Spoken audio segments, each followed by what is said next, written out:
Hello everyone, it's Shane Kanto, your Wasteland reviewer, and I'm here to review Squaring the Circle, the story of Hipgnosis, and this is a new documentary from Anton Corbijn, who was the director on this film that tells the story of Hipgnosis, one of the most influential album cover designers in the history of music. And this documentary, in structure, not necessarily the most unique. It hits the basic bare bones elements of telling the backstory of Storm and the others who are part of this company. But then it feels like how it's structured over the course of this hour and 40-minute film is, here's a big famous project, this is how it happened. Here's our next famous project, here's how it happened. So it takes a very familiar and very repetitive stance in terms of, here's all these amazing things we did.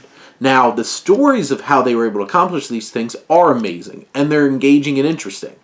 It's just the structure and how this documentary is put together is not particularly interesting or dynamic in the way that Hipgnosis's work is. So it does the bare minimum to set this up for the audience to see the greatness that this group did in terms of what it was trying to do. It has a lot of commentators throughout the film. You have an insane amount of people. Like, they became big because of working with Pink Floyd. You hear from David Gilmour, Roger Waters. You hear from likes of Paul McCartney and Jimmy Page and Robert Plant. You even have like Noel Gallagher and, of course, Nick Mason as well from Pink Floyd.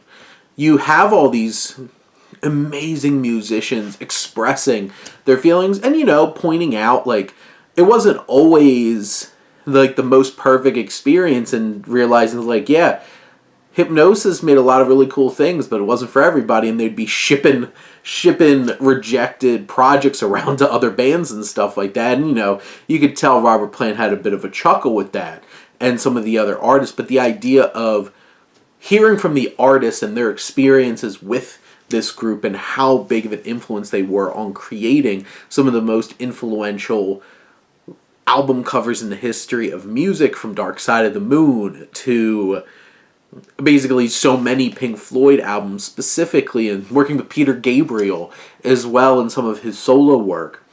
Now, I do have to say, this is a beautifully shot film. They use black and white for like the interviews and stuff like that, and it's so crisp and beautiful to look at.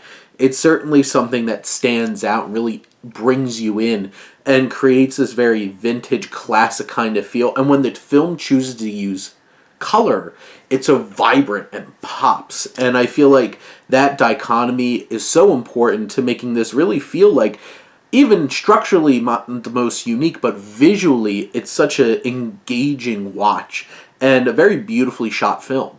And in the end, this is a fascinating influence on music, Hipgnosis, and I think this film accomplishes its job trying to put a spotlight on them, even if it's not the most daring in terms of how they tell the story. But those are my thoughts on Squaring the Circle, the story of Hipgnosis. Let me know what you think, and let's talk some movies. But thank you as always for tuning in and supporting your Wasteland reviewer.